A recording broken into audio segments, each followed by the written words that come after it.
Was a famous Viking explorer who discovered the coast of Newfoundland over a millennium ago. This is a hugely important holiday, particularly to Scandinavian Americans who celebrate his legacy as a great explorer, as a devout Christian, and really just a fascinating individual in the history of our continent. Sweden and various other countries. We have a lot of people from Sweden, a lot of Scandinavians. This is very important for Scandinavians, and it's a great honor. Okay, and now you have another one that's, this is like I think, very non-controversial, frankly, but some people would say it's controversial. Go ahead. This is like Explorer Day for you, sir. Today we have your Columbus Day proclamation for Monday, which we're signing a bit early. Christopher Columbus obviously discovered the New World in 1492. He was a great Italian explorer. He sailed his 3 ships, the Nina, the Pinta, and the Santa Maria, across the Atlantic Ocean and landed in what's today the Caribbean. But this is a particularly important holiday for Italian Americans who celebrate the legacy of Christopher Columbus and the innovation and explorer zeal that he represented. In other words, we're calling it Columbus Day. Yes.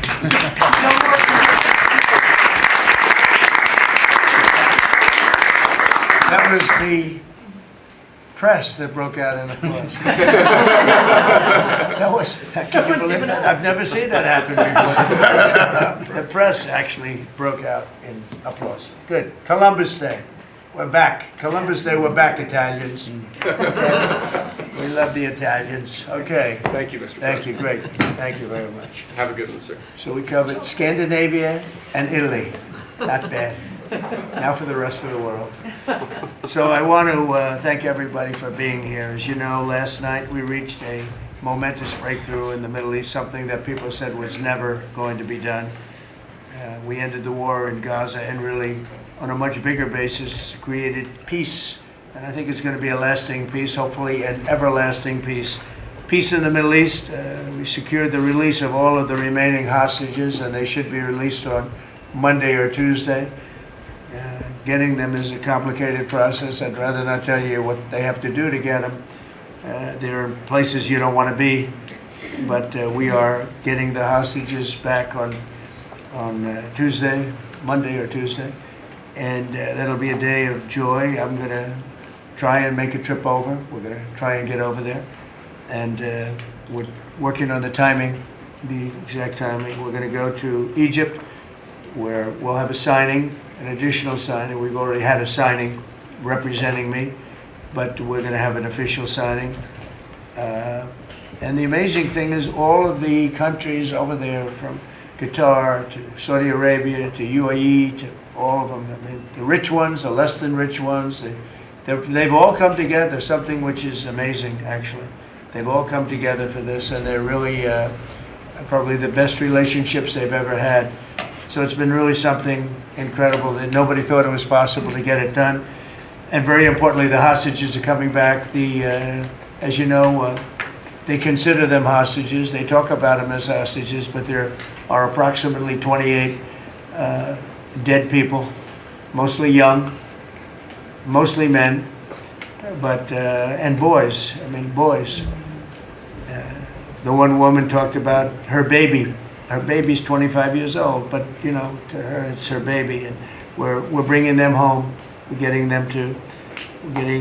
everything, and to those parents, the dead young man is just as important, as though this person were alive. It's amazing. I've never seen anything quite like it. I've been very much involved. I've never seen anything quite like it.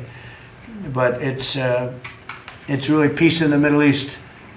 And you remember October 7th was terrible, but also from the Hamas standpoint, they probably lost 70,000 people. That's big retribution. That's big retribution. But at some point, that whole thing has to stop, and we're going to see to it. Gaza is going to be slowly redone. You have tremendous wealth in that part of the world by certain countries, and just a small part of that, what they make will do wonders for Gaza. And I think you're going to see some tremendous countries stepping up and putting up a lot of money and taking care of things. But there's tremendous spirit like I haven't seen. And even the news, I won't call it fake news for this purpose because they really were very fair today, I must tell you, in all cases. But they covered it very well. They covered it very fairly. Everybody loves it, everybody. People that were never giving us a fair shake, frankly, they can't even believe it. They're so, they're amazed by it. A lot of people are.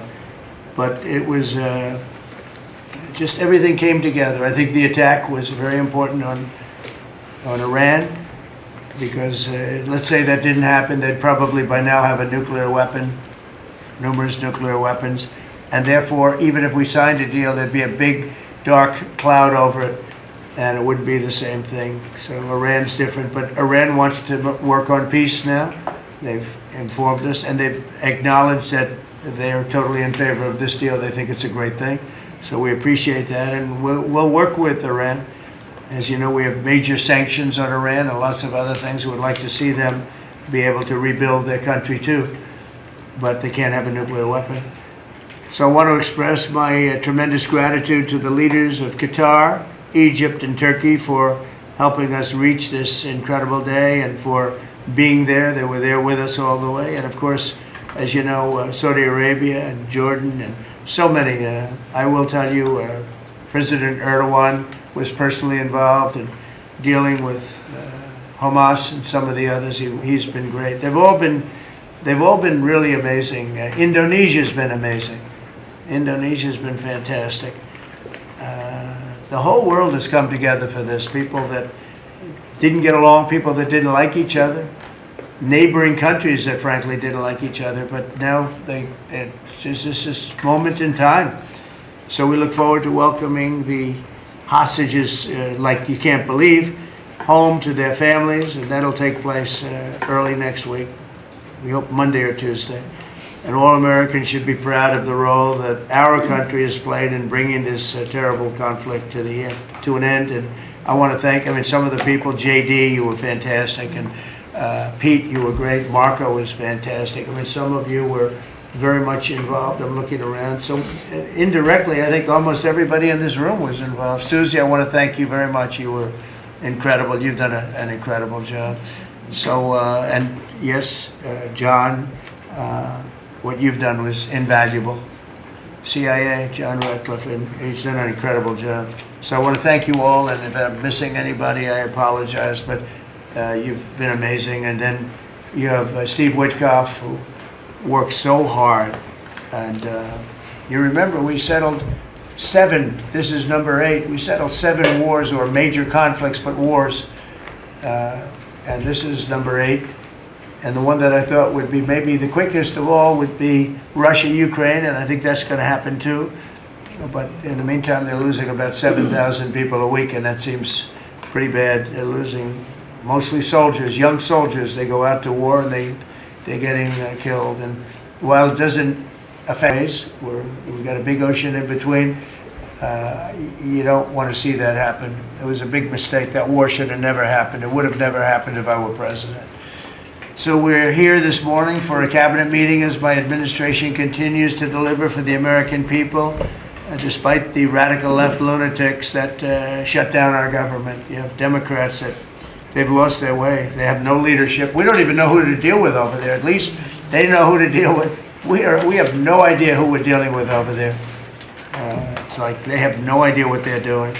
Republicans have voted repeatedly to pass a clean, nonpartisan bill to reopen government at the same funding levels. We're not going to do anything only good for health care. We're really, I think, become the party of good health care. And they keep using health care as a cudgel. They want to try and get everyone thinking about health care. We're the ones that are saving health care. In fact, one of the things we're doing is we're going to be reducing the cost of medicines by 100%, 200, 300, 500%, and even more than that, because as you know, we're in the process of favored nations right now. We've exercised a clause because we were subsidizing the entire world. The entire world pays a fraction of what the United States has been paying. And we've already, numerous Pfizer and other companies have already signed, and other countries are a bigger problem because they've been getting a subsidized rate. We've been paying for years. This has gone on for 30 years. We've been reducing the rate of drugs for other countries because we've been paying much more than we're supposed to. And they used all sorts of ideas like research and development. I said, what about Germany? What about these other countries? Aren't they paying? No, no, we have to pay research and development. It was all nonsense, and I couldn't listen to it anymore. So it's a very radical, big, tough shift. Very tough. We got a lot of things going up there. But, you know, and you probably heard me say this in my first term, I think it was my third year, we reduced drugs from the beginning of the year to the end of the year. And I was so proud of it. I actually had a news conference to announce it, and it was 1/8 of 1%. Think of that, which is barely a reduction. But it's the first time in 28 years that there was a reduction in drug prices for the year. So from the beginning to the end, it was 1/8 of 1%. And I was so proud of myself. I did something that nobody else could do. But when I started to think about it, I said, doesn't make sense. And then I'm starting to look at numbers where a pill or a treatment or some pharmaceutical product is selling in Europe for 10% of what we pay for in New York City or in any one of our places and cities, states. And then I see people leaving for other countries to go buy their pharmaceuticals, where they make journeys to various other countries, including Europe, where they got the best bargains of all. And I put an end to it. It's over. And now we're, you know, in major, I guess, disputes, but we're winning the disputes by a lot. With the countries, a couple of countries said, we won't do this. I said, well, it's unfair that we're paying 10%, and, you know, you're paying just a fraction of what we're paying for the same product made in the same plant. And they said, well, we're not going to do it. I said, that's okay. You don't have to do it. But I'm going to put a tariff of 9% or 7% or whatever the amount of money is, and I'm going to put a tariff on your country for the amount of money that you're taking advantage of us for. No, no, no, you can't. I said, yeah, I can do that. I'm going to do that. And they would immediately agree. And it'd make the tariff substantially more than the number we're talking about. And they would immediately agree. So we have the consent, I think, Bobby, of every country, essentially. They know that if they don't do it, we're going to put a tariff on for double the price, and then they're going to do it. So we never had that before. You never had anybody in here that knew what the hell they were doing, I'll be honest. It really it makes me angry. Because for years and years, and this started many years ago, and basically we subsidize the world. So this is going to have a huge positive impact on Medicare, Medicaid, even Social Security. But anything where there's pharmaceuticals, drugs involved, it's going to have a tremendous impact. So we're going to get drug reductions of 100%. I told you 1/8 of 1% that I was proud of myself. Now you're going to get 100%, 150%, 200, 300, 400, 500%. You're going to get the biggest drug reductions that you've ever seen. And they're already, I guess they're starting to kick in, but we've made deals with numerous companies and we're going for the full board. We want whatever the price is. So that would mean that the world price, because the world is bigger than the United States, a lot more people, but the world price will go up a little bit and our price will come down a lot. So if a pill sells for $10 in London and $100 here, the pill will go to $20 in London and $20 for us. It's pretty simple. And that is a number that nobody can even fathom. It's a little like tariffs. Nobody knew how big they were. Nobody knew until they started seeing the trillions of dollars that have come in. I don't know why they didn't understand it. It's something they should have understood. We were taken advantage of for years with tariffs, and now, I don't want to say we're taking advantage, but we've become a very strong country because of the money that's coming in. Republicans have voted repeatedly to pass a clean, nonpartisan bill to reopen our government, and remember, at the same funding levels both parties have supported in the past. So the radical Democrats have chosen to put the economy of our country. We have the best economy we've ever had. We had the best economy in my first term, but we have an economy that's blowing it away. and we have the Democrats are trying to obstruct. They don't want to have a good economy. I don't think they want to have a good country. That's why they try and stop our law enforcement from doing what we did in Washington, D.C. Washington, D.C., we have a great, safe, beautiful capital right now. Beautiful. It's so safe. You can walk down the street. Numerous people standing before me were mugged. And you're not going to get mugged anymore. We have a safe capital, one of the safest. We took it from one of the most unsafe places to one of the most safe places in the country. And we also beautified it, and we're in the process of doing even more so. So we're very proud of our capital. Again, we were embarrassed by our capital. A lot of people being killed. They'd come from Iowa, Indiana, Florida. They'd come up, and they end up getting shot. They're not getting shot. We moved out 1,700 people approximately, right? Approximately 1,700 hardened criminals, career criminals. They moved them out. So Chuck Schumer and Hakeem Jeffries and the congressional Democrats are holding the entire federal government hostage. I will tell you, a lot of Democrats want to get this thing open too. They do. They're calling us, and they just want to get it open. And all we're doing is saying, just play the same thing until we get it straight. And they don't know how to go about it. I mean, and the problem is we really don't know who the hell is leading the Democrats. You have this AOC. I don't know her at all, but I watched her the other day. She said, well, if they want, they could come to my office. That's not leadership, you know. The only one that challenged her actually was Nancy Pelosi, and Nancy's not looking too good. I don't know what happened to Nancy, but she's not looking great. But she was the only one, I give her credit, she was the only one that challenged her. But AOC said that they can come to her office and negotiate, the Republicans. And we're saying, oh, I didn't know she was in leadership. But she's taking Hakeem Jeffries' place, and Schumer's afraid that she's going to run against him. And right now, I don't know, he can change, life is crazy, right? But right now he can't beat, I don't think he can beat anybody. So he'll lose in a primary. I would say he'll retire before he loses in a primary. So I think Schumer's going to retire because he can't beat anybody. His polls are so bad.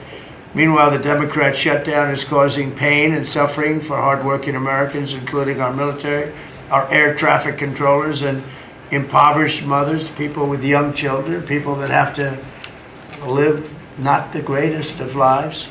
But we're doing so many tax cuts. We've cut their taxes. The great big beautiful bill, we've cut their taxes at levels that nobody's ever seen. I mean, no tax on tips, no tax on Social Security, no tax on overtime. It's been a great thing for a lot of people. They're doing great. Despite all of the damage that it's caused, the shutdown has been, you know, pretty damaging. I mean, it's not yet because it's early, but it gets a little bit worse as it goes along. And we'll be making cuts that will be permanent. And we're only going to cut Democrat programs. I hate to tell you. I guess that makes sense. But we're only cutting Democrat programs. But we're going to start that, and we have Russell, we can talk to you about it if he wants to, but we'll be cutting some very popular Democrat programs that aren't popular with Republicans, frankly, because that's the way it works. They wanted to do this, so we'll give them a little taste of their own medicine. But Chuck Schumer proclaimed this morning that every day gets better for them. No, every day it's actually getting worse for them. And they're having a rebellion in the Democrat Party because they want to stop. And if you saw all of Schumer's, I watched last night like 10 different times over the years, he said, you can't shut down government, you can't shut down, and now he's the one that shut it down. So this is a confession that he's acting not to serve the people, but to serve the partisan interests of his party. And I don't think he's serving them well because they're way down. Look, they just lost an election in a landslide. You know, it was interesting. I watched Kamala, who was a sad figure. I watched her the other day saying the election was very close. I said, no, the election was a landslide. We won the popular vote by millions. We won the Electoral College by, I think, 312 or 315 to 220 something. But there's another one that we won that's why when you see the maps are completely red. It's counties. The counties, we won at 2,505 to 525. So 2,500 to 525. That's called one of the greatest, biggest landslides in history. And that's one that people are using now as a primer. But literally, when you see it colored in, the entire country is red representing Republicans. So, they go around, they just lie. They just lie. And everything's a big lie with them. While the other side, and the other thing I don't understand is, Christie, I looked at crime numbers in Chicago. They're through the roof. And I have a governor who stands up every day and tells us how wonderful Chicago is. It's just a lie. It's like a con job. It's like Gavin Newsom. He says how well he's doing in California, and they're doing terribly. Population's getting smaller. People are leaving. And other people are coming in, and I wouldn't say it's an even trade. While the other side is focused on playing games, the Trump administration is focused on creating jobs, bringing down prices, and we've really brought them down a lot. That's the other thing. We're bringing down prices a lot. We're bringing down grocery prices, but the big thing is energy. When you bring down energy, everything comes down, and the energy prices are way down. I see we're down to about $61 now a barrel. And what gasoline's going to be, I think gasoline's going to be below $2 at some point in the pretty near future. It's very low, much lower than it was under Sleepy Joe. And we're restoring law and order in our country. We're restoring it here, but we're restoring it right now. We're in Memphis. We're going to Chicago. We're going to other cities. Many governors are asking us to, including Democrats are trying to ask. I don't know what the big problem is. If I were a Democrat governor, I'd be saying, whatever you can do to get crime down, I'll take anybody. You can bring them in I don't care who it is. A lot of people said that. They interviewed women, these beautiful women in Chicago, black women with a MAGA hat, a red hat. They said, we don't care who he brings in here, but this place is really dangerous. We just want crime to stop. It's true. They don't care. They don't differentiate between the National Guard and the Marines. They don't care. They'll take anybody. And that's the way it is. I mean, they want what we did in D.C., they want to happen to them. And it's happening in Memphis already. I see in less than a week, the numbers are really good. And it'll be great, and we'll fix that. We'll go to various other places, and we're going to be stopping crime in our cities, and that's a great thing, and we won't get credit for it, but it's a great thing. We've launched a historic campaign to take back our nation from the gangs and the street criminals, violent repeat offenders, illegal alien lawbreakers, domestic extremists, and savage, bloodthirsty cartels. And very little, by the way, is coming in by water, in case you haven't known. The drugs aren't coming in by water. In fact, we can't even find any boats in the water anymore. We had boats, we were like a subway train loaded up with drugs. Every single boat that you see getting taken out kills 25,000 Americans. Think of that. Because it's pretty tough stuff. But it kills 25,000 Americans. So when you hear that, it's no longer tough. But here in Washington, we've deployed federal law enforcement and National Guard to restore public safety, and we're working to replicate that in numerous places all over the country. And we have a very powerful military. We have a very powerful National Guard. I want to thank the governor of Texas, who has been, as usual, great. Governor Abbott, he gave us 400 troops without even a question. And we have other governors likewise doing what has to be done, because they know we have to confront crime. We're directly confronting the sinister threat of left-wing domestic terrorism and violence, including the terrorist group Antifa. You saw that yesterday. We had a news conference. Antifa's out of control in Portland and other places, but mostly Portland in the case of Antifa. And we had people that were really badly affected by them. It was terrible. So one of those things, but we're knocking the hell out of them. And we're looking for the people that are funding them, and those people are going to be just as guilty as the people that smack people over the head with a baseball bat. And I'd like now to ask Attorney General Bondi and Secretary Noem to discuss this a little bit and tell where we are. And then we'll go around the room. We'll go quickly. We're going to go quickly if we can, because we have a lot of things to do, including I won't be spending that much time here because I'll be leaving fairly soon for the Middle East. And I'm very honored to be involved with that, I'll tell you. It's a great thing for our country. People are so happy about it. I've never experienced anything quite like it. I've never seen such universal praise for being able to do something. No, it's something that nobody thought was possible, and we're going to end up having peace in the Middle East. Who would have thought? So Pam, could you start, and then Christy, please. Sure, President Trump, and despite the Democrat shutdown of our government, our law enforcement officers are out there working without paychecks, round the clock to keep and make America safe. Secretary Hegseth and I were recently in Memphis. We had 1,100 law enforcement officers in one room with us. The Memphis PD, they were the happiest to see us, don't you think, Secretary Hegseth, of anyone. We had ATF, DEA, FBI, U.S. Marshals. I'm not sure if our park police were there. We had Treasury, Secretary Bessent, and of course we had Secretary Noem's Homeland Security, all working together with the Guard. They were so happy to have us there. We've been making arrests left and right. So far, we made 562 arrests and seized 144 illegal guns just in the short time we've been in Memphis. And many of these people are career criminals.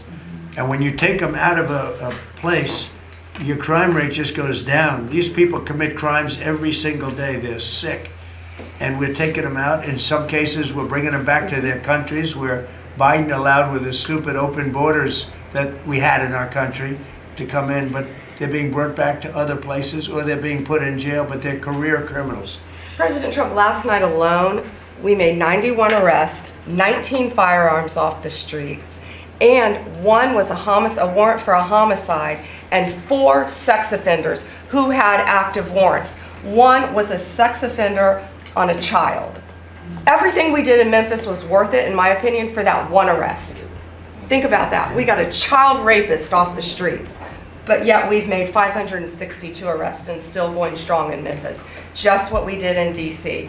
But it's because it's all of us. It's a team working for you to make America safe, all together, round the clock. Thank you very much. Thank you, Pam. Thank You're you, doing a great President job. Trump. And it's amazing that we're not getting cooperation from Democrats. It's like, it's a new issue. You know, we have all the old issues of the wall and the border and all of the things, men playing in women's sports who they still want that, transgender for everybody. All these issues are so crazy, but we have a new one. It's called crime.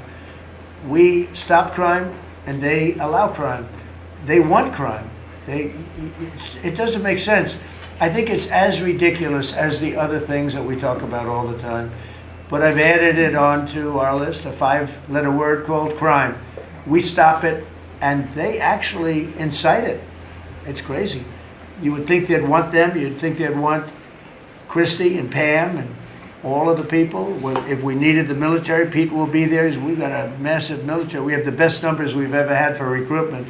We have a lot of people now. We have people that can't get into them. In a great economy, they want to be soldiers again. A year ago, they didn't want to even think about it. Same thing as with police and firemen, everything. They want to join. They're proud of our country again. Christy, go ahead, please. Well, sir, thank you for your leadership and for deploying all of government to help us keep our country safe. You have talked extensively about how threatened our ICE officers are, but all of our law enforcement out there. And we saw the shooting in Dallas at that facility, so we're hardening all of our buildings and making sure that we have more security measures, snipers on the roof, people to protect our law enforcement while they're out there on the streets. But what I'm also doing, sir, is, and with your authority, is we're purchasing more buildings in Chicago to operate out of. We're gonna not back off. In fact, we're doubling down, and we're gonna be in more parts of Chicago in response to the people there. And then I was there a few days ago and looked at some facilities that we can deploy more law enforcement out of. Because what they're trying to do with these riots and violence is distract us and keep us from going after those murderers and rapists that are out in the streets. And then I was in Portland, went out and back on Tuesday and met with the governor, met with the mayor, met with the chief of police and the superintendent of the highway patrol. They are all lying and disingenuous and dishonest people. Because as soon as you leave the room, then they make the exact opposite response. So we're looking at new facilities to purchase. They're in Portland too, and we're going to double down. And I told them if they didn't meet our demands for safety and security on the streets and work with us, then we were going to bring in more federal law enforcement. So I want to thank Pete and the Department of War for all their help. They've been fantastic, but while we fight litigation and work with Pam on that, we're going to send more of our resources and men and women out there to keep everybody safe. So no worries. What we see in DC and what we see in Memphis for benefits for people in the safety and security, we'll see that in Chicago and And Portland. the numbers in Memphis, it's only a week, but the numbers have been amazing, I understand. That's exactly right. The They've crime been numbers are way down. fantastic, and it shows what a partnership can be between local law enforcement and the federal government. And if we have to do it the hard way in Portland and Chicago, we will. But the people demand And the President safety. Trump, my lawyers are in court right now as we speak for you, arguing in Chicago and Portland to keep them safe, to bring in the Guard. The government doesn't want it there, but we do. We're going to keep their citizens safe, thanks to The you. people want it. I don't understand the politics of it. I don't understand why Pritzker is trying to protect people that are They're more really scared bad. of, they're more scared of the anarchists that are on the street and the politics of it than they are of doing the right thing. I think they're afraid. Yeah, I yeah, think they're they're scared. threatened. They don't tell us, but I think Pritzker's threatened by people. There's no other reason that this could be possible, that they don't want to have a safe Chicago. And we can solve the problem very quickly. And we're doing that anyway, regardless of if he doesn't want it or if he does want it, we're doing it anyway. So make sure. I asked the mayor that himself. He said that Portland was perfectly safe, a beautiful city, no problems. And I said, well, why did you clear the streets for me today then and build out a 4-block radius to make sure I could get in and out of here? And these people on the street screaming death to ICE. There's graffiti that says Molotovs melt ice. We have the guillotines. We're going to use them. Portland's almost different. It's like anarchists. It is. It really is. You know, it's really different than a lot It's of the awful. others. This is a sick situation, but those are anarchists. Those are people that want to overthrow government. They're really degenerates. And we're finding out who is supplying all of those beautiful signs and everything Well, else. Scott's been fantastic. His team finding the financial networks is great. That's what Okay, gives Scott, everybody. Scott will do that. That's easy for Scott. We got a great team, sir. That's good. How about we go to Marco? You can talk a little bit about what's going on, and Well, go ahead. yeah, Mr. President. I don't know if one day perhaps the entire story will be told about the events of yesterday, but suffice it to say, it's not an exaggeration that none of it would have been possible without the President of the United States being involved.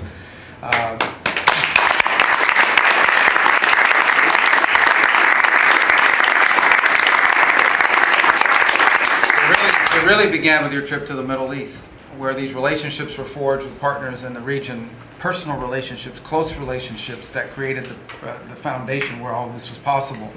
Where I think this really took a turn. Remember, a month ago, no one thought this was possible.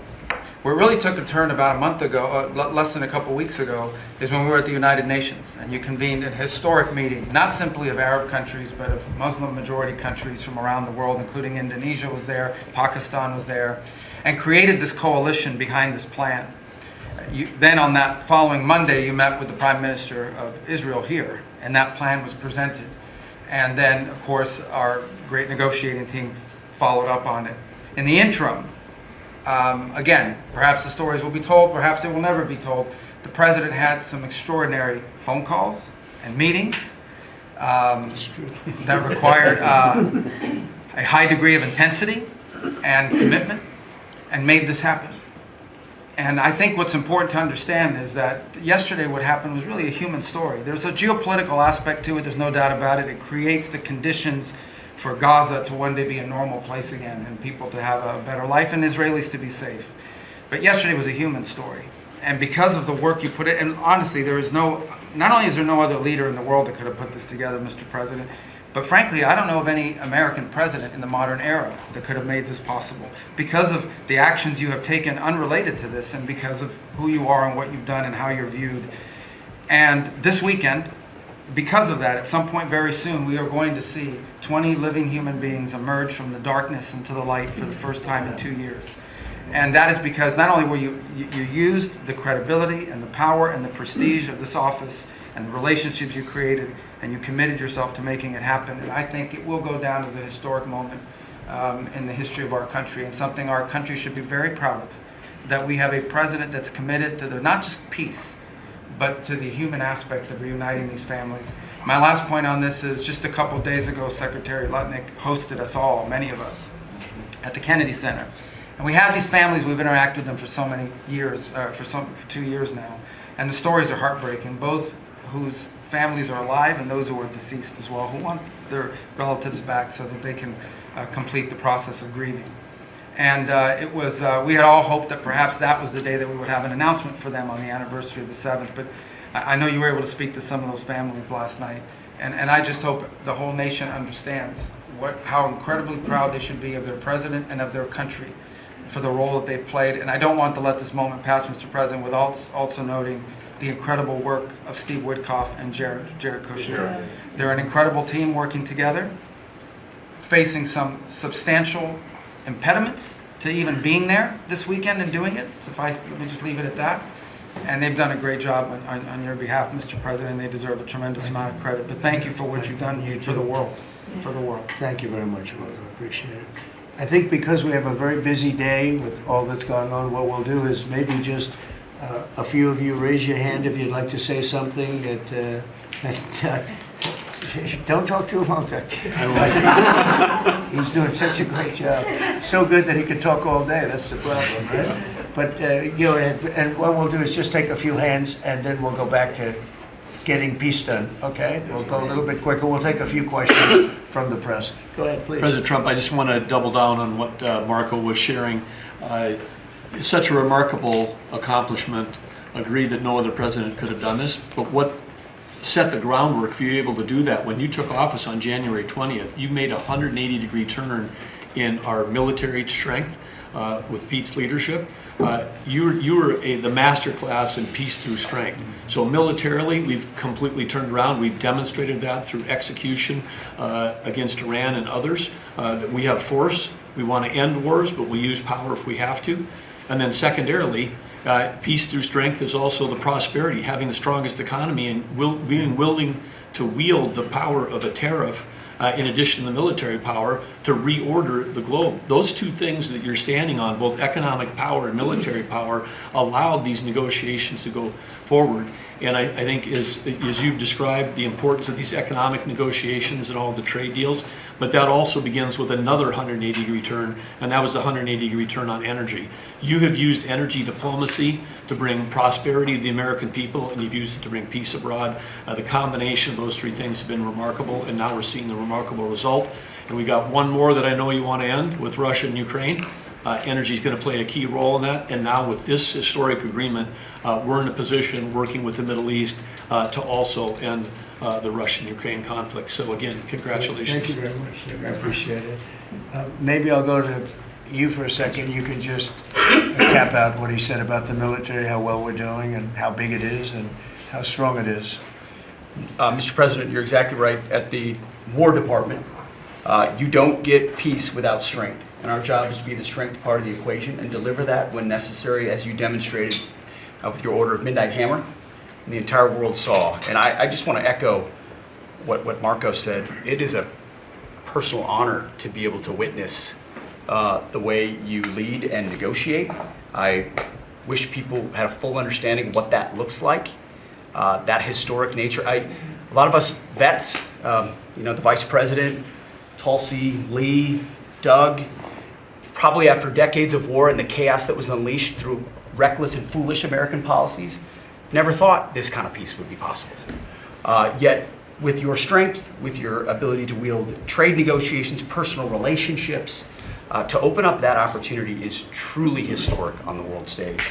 And it creates a whole number of other cascading effects. And watching Marco and the Vice President and Steve and Jared, the CIA director, everybody come together to make it happen.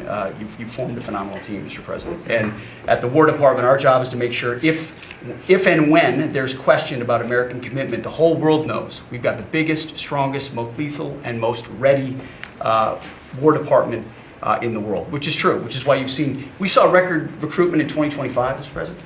The first 2 weeks of 2026 already blows that out. FY 2026 already blows it out of the water. In fact, re-enlistment has already met its year-long goal in the Marine Corps in 2026.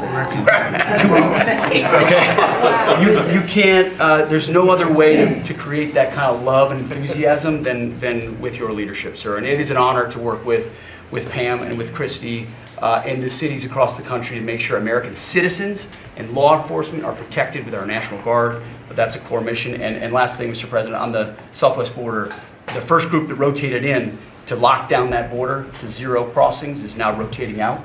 And with a new border medal, the Southwest Border Medal, or it's actually called the Mexican Border Medal, revived from 1918, that will be pinning on their chest. So thank you for renaming the department, and we're trying to live up to it every day. Thank you, sir. I mean, think of this. We have record numbers of recruitment. 1 year ago, there were stories, front page stories, so we couldn't get anybody to join the Army, Navy, Air Force, Marines, Coast Guard. My beautiful, I call it our beautiful Space Force. I love our Space Force. It's turned out to be very important. But we couldn't get anybody to join. Nobody wanted to join, including our police and fire. They didn't want to join anything.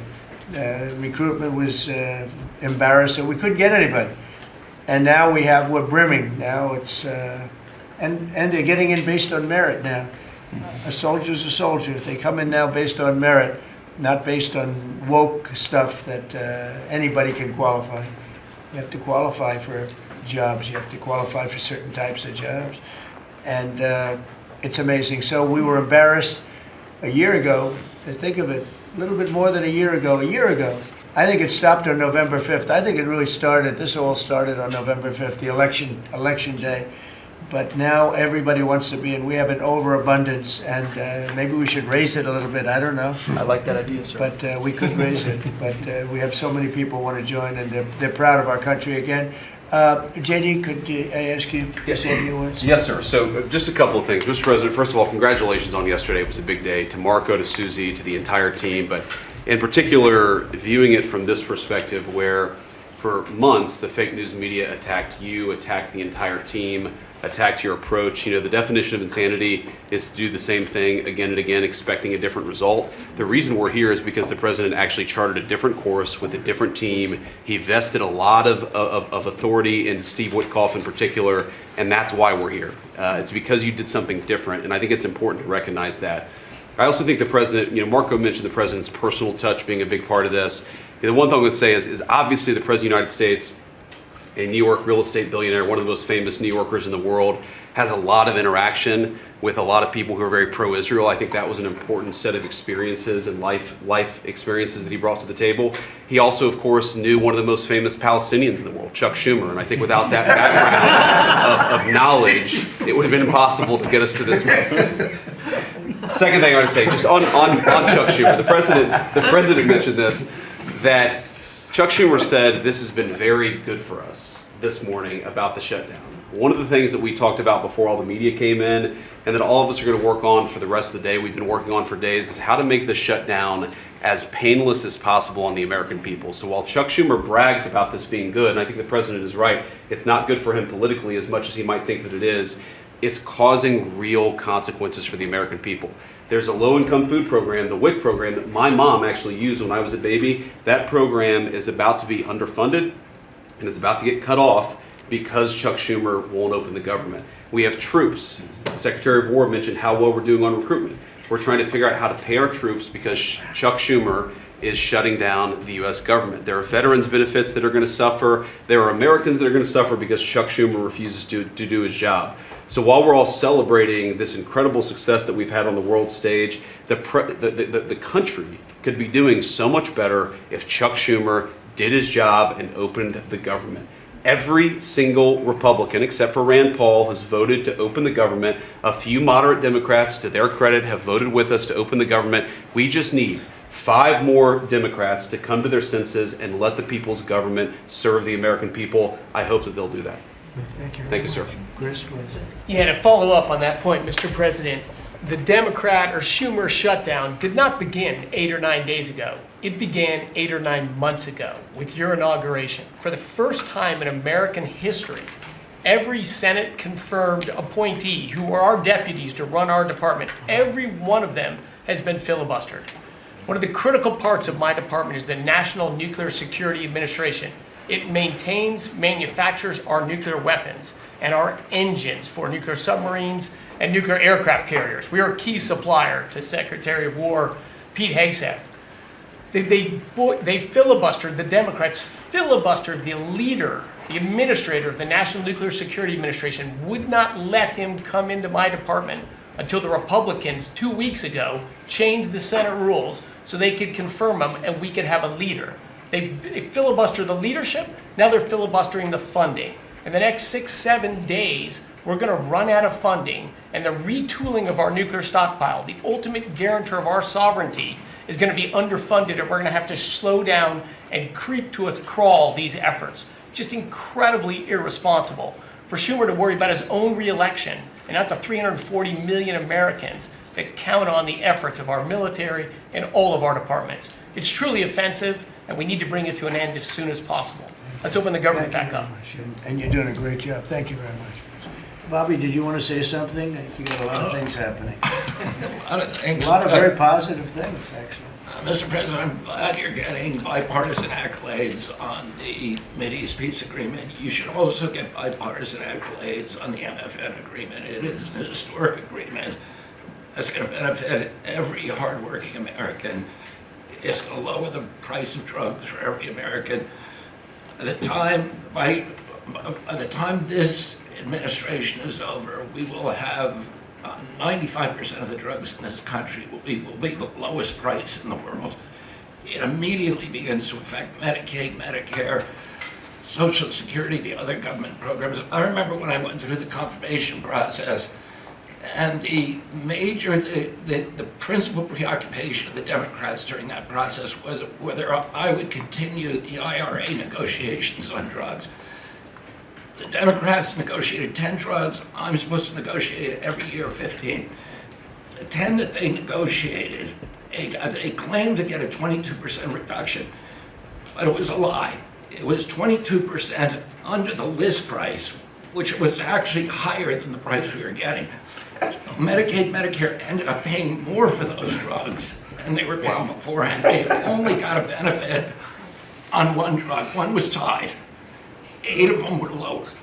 So they should be applauding what we're doing now. We're doing something that every administration, Democrat and Republican, has been saying that it was going to do for decades, and you got it done because you understood the power of the tariffs. That we had leverage over these companies. And you did it in a way which you asked us to do, to negotiate in a way that was not going to stifle innovation, that was going to make sure that those companies could bring their production home, and they are doing that. And it was a profound success. It will affect every American for 100 years.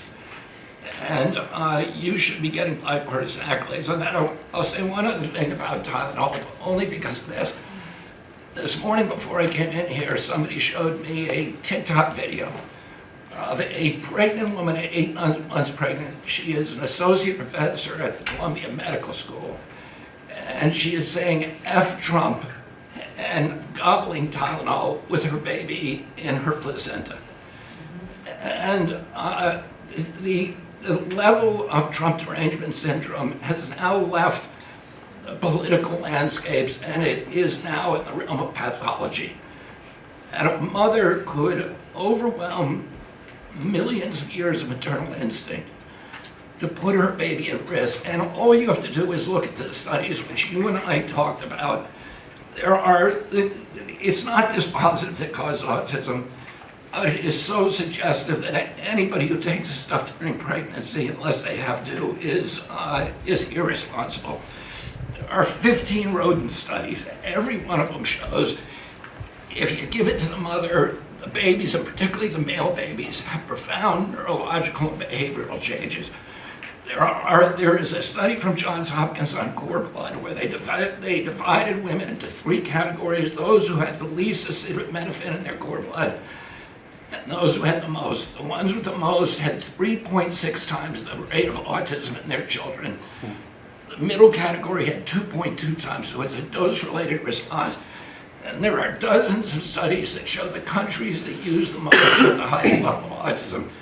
Cuba has the lowest level in the world of acetaminophen use, and it has the lowest autism rate in the world. So this is not dispositive. It is not proof. We're doing the studies to make the proof. But in the meantime, the precautionary principle should apply, and any mother who is taking this stuff during pregnancy just to get back at Donald Trump is doing something that is pathological. And we're seeing that across the board. I got a lot of other stuff to talk about, but I know we got a short time here. But thank you, Mr. President. You're making our country healthier again. Thank you, Bobby. Could you just, for the record, state what the autism was, let's say, 20 years ago and what it is today? In 1970, the largest epidemiological study in history was performed. 900,000 kids were looked at. They were looking for autism in Wisconsin children. They looked at every child in Wisconsin who was 8 years old. They found an autism rate of 0.7 per 10,000. So almost close to 1 in 20,000, less than 1 in 10,000. Today, the autism rates are nationally 1 in 31, but it's actually much worse than that because California, which has the best collection system, reports an autism rate of 1 in every 19 children, 1 in every 12.5 boys. This is a national security issue. There is nothing more important, and I'm grateful to you, Mr. President, because you know the flack that you take for talking about this issue. You've shown courage and you've shown leadership, and I can't thank you enough for letting me do this work. Thank you. So think of that, 1 in 20,000, and now it's 1 in 12 for boys, 1 in 18, 19 for girls. So obviously there's something that's artificially, I think, induced, something, whether it's the vaccines in terms of these massive vaccines that are twice the size of a jar like that, of a glass of water like that, I mean, into a baby's body. And I've suggested get them in doses, get them in, maybe 20%, 30%, but smaller, not such a big. I think, that. Then we had certain recommendations, the MMR, take them separately. The measles is already separate now, and it works out much better, but there doesn't seem to be any impact if you take it separately. If you take it as a combination, it's not so great. And some other things, but I would say don't take Tylenol if you're pregnant, and when the baby is born, don't give it Tylenol. If you can avoid it at all, just don't give it Tylenol. I'll say this. Really, also. what do you have to lose? You really don't have much to lose. Yeah, go ahead. There's also there's many other confirmation studies. There's 2 studies that showed children who are circumcised early have double the rate of autism. It's highly likely because they're given Tylenol. So, none of this is dispositive, but all of it is stuff that we should be paying attention to. But, there's a tremendous amount of proof or evidence, I would say, as a non-doctor, but I've studied this a long time ago. I met Bobby in my office 20 years ago. We were talking about the same thing 20 years ago. And I was a real estate developer. It bothered me that it seemed to be getting worse, but it's so bad now when you hear these numbers. It's not even really sustainable. I don't know how people do it, but there is some very strong evidence on Tylenol. In fact, at one point, I guess the company gave a warning. They still don't recommend it during pregnancy. That's the weird thing. They're not recommending it, and that's the company itself. So just don't take it. Don't take it. If you're a woman, don't take it, and don't give it to the baby when the baby's born, and I think that's going to have an impact. But I'd also get the shots in smaller doses. There are a few things, we gave a few things that just seem to be, and I think you'd get that number way back up. Think of it. You have 1 in 20,000, and now it's not even believable when you think that 20,000 drops to 12 children. So that's induced by something that's given or taken, and it should be able to be stopped. And you were talking about the Pennsylvania Dutch, you were talking about the Amish, where they don't take any of this stuff, and they have virtually none, right? They have no autism. So we're doing something very bad. Somebody's been given some bad things. Other countries, by the way, we have 82 vaccines that we give simultaneously. And I'm a vaccine believer, by the way. I believe in the polio vaccine. I believe in a lot of vaccines. But when you give 82 vaccines in a shot to a little baby that hasn't even formed yet, It's a lot of vaccines. And in Japan, they give a much smaller number. In Germany, they give a much smaller, like 28 vaccines. It's a lot too, but 28 is a lot different than 82. So, but I would say on the Tylenol, don't take it, and that will be. I think it's going to be a big factor. I think it'll be a very good result, and I hope we're going to be able to see that result in the not too distant future. Because certainly, people have heard us loud and clear. That's why I bring it up again. That's why I asked you to talk about it, because this is a horrible thing, and if you don't take it, I mean, you have to tough it through sometimes. There are other things you can do, but you have to tough it out. It's easy for me to say, but I think you're going to see numbers that will be it'll be so significantly improved, and maybe fully improved. I mean, there's something there, there's something going on, and we have to address it. And so I'm addressing it the best I can as a non-doctor, but I'm a man of common sense. Okay, any other questions? I'd like to comment on the Yeah, workforce. please. Mr. President, a lot of people are calling to give you the Nobel Peace Prize after this peace deal that you managed to achieve in the Middle East. First of all, your opinion on that, and I was wondering about your trip to the Middle East, if you can tell us if you're considering to speak at the Knesset, at the Israeli parliament. Well, they asked me to speak at the Knesset, and I've agreed to. If they would like me to, I will do it. It's the first time a president has ever done that, so that makes it very interesting, right? Yeah. But yeah, so I will do it if they want me to. They have asked me to do that. Thank you. Families of hostages are out in the streets in Israel dancing and crying tears They're of all joy. dancing in the streets right now. They're dancing in the streets. They're so happy. Everybody's happy. They're dancing in the streets of Arab countries, Muslim countries. I've never seen anything like it. Everybody is happy. It's been really amazing. Thank you. President Trump, on the international peacekeeping force that's going to deploy to Gaza soon, do you expect that Pakistan, Turkey, other countries to contribute forces? Has that become firmed up? And also on the shutdown, it seems like in the House there's a majority support for a temporary extension of the Obamacare subsidies, perhaps minus the funds for illegal immigrants. Is that how you see the deal to end the shutdown happening? Well, I see the deal just getting extended as we continue to talk, but we're willing to pay because we're paying. You know, it's very simple. We're paying.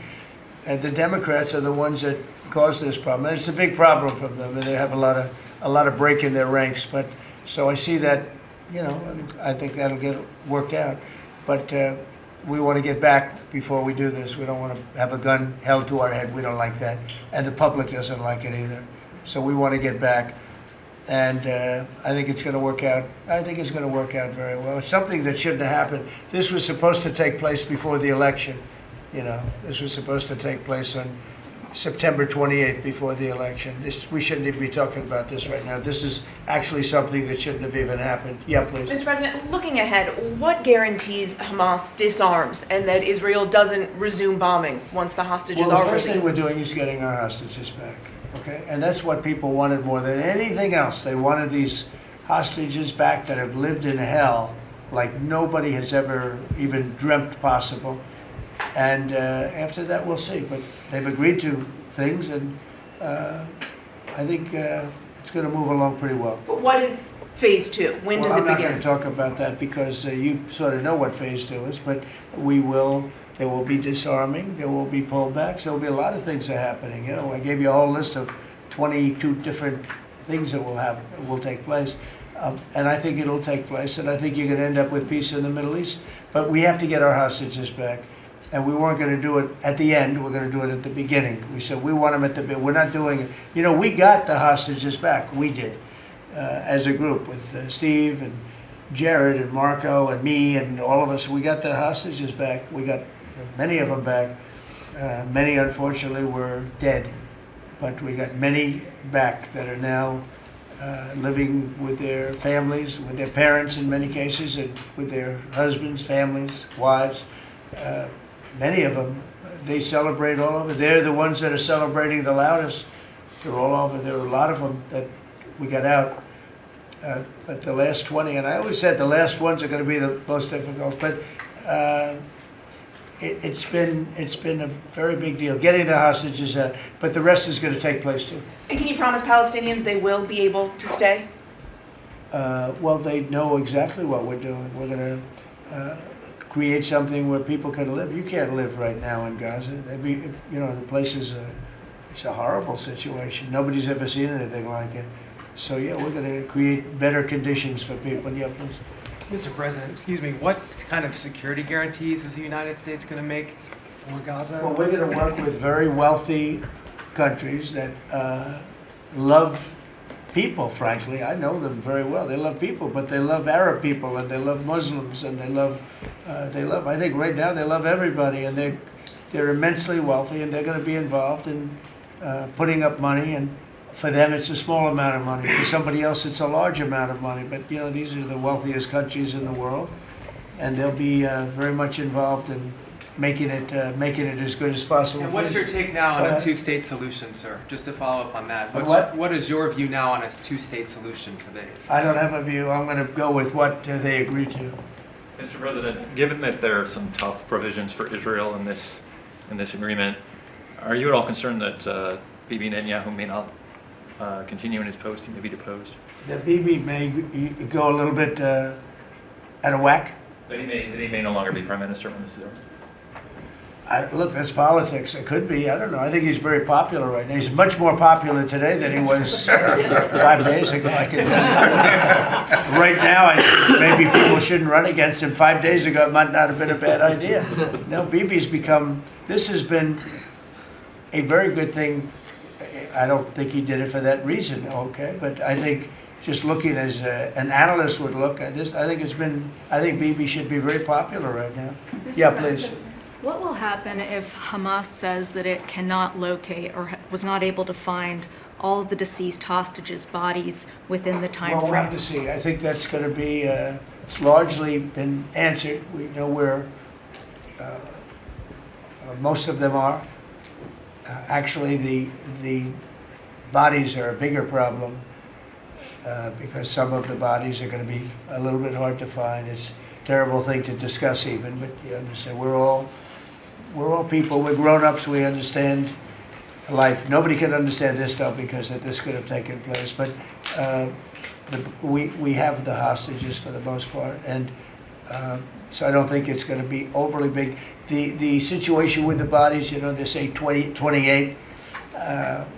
Some are going to be a little bit hard to find, but we're going to do the best we can. Yeah, please. If they don't find them within the time frame. Please. Thank you, sir. Regarding Jared Kushner's role in the negotiations, can you explain a little bit about why he came on at the last minute? And then in regards to the WIC program that the Vice President mentioned, do you know when the funding that you promised through the tariff revenue will actually go through to communities? Because there's reports that WIC providers are actually starting to close down today. Well, okay, let me just answer the Jared. So Jared's a very smart guy. He did the Abraham Accords. Some people say the Abraham, which I love the way that sounds, but he did the Abraham Accords. It was a great thing. 4 big countries joined. If I were president, if the election would have been a correct election, which it wasn't, you'd have every country in there. Maybe even Iran would have been in there, frankly. But you'd have every country in. Now, by the way, that's going to be filled up rather quickly. People want to join the Abraham Accords. And I put Jared there because he's a very smart person, and he knows the region, knows the people, knows a lot of the players. And the combination of him and Steve Witkoff and Marco and Cooper, who is, as I hear, has been fantastic, and others that were involved. JD was very much involved. I mean, we had a very smart group of people working. We had a lot of different players, different countries, and very diverse countries, very different from each other. They had certain things in common, but they had a lot of things, mostly things that were not at all common to their countries. So we had a very smart group of people. These are high IQ people. Okay, I talk about how many low IQ people we have in our government. We got some real low ones, but some shockingly low. But these are very high IQ people, and that's what we want. I like high IQ people. Yeah. Mr. President, thank you. Can I ask you about China? You're meeting with President Xi. The Chinese have now set to put in new export controls on rare earth minerals, and they've stopped buying soybeans from the U.S. What do you hope to get out of that meeting now with President Xi? Well, we'll see. I mean, I just heard this a little while ago before we came in, so I haven't been briefed on it. the export. I mean, look, we have the ultimate export. We have import, and we have export. We import from China massive amounts, and maybe we'll have to stop doing that. But I don't know exactly what it is. Neither do you. Neither does anybody. It's a little bit soon. I just heard about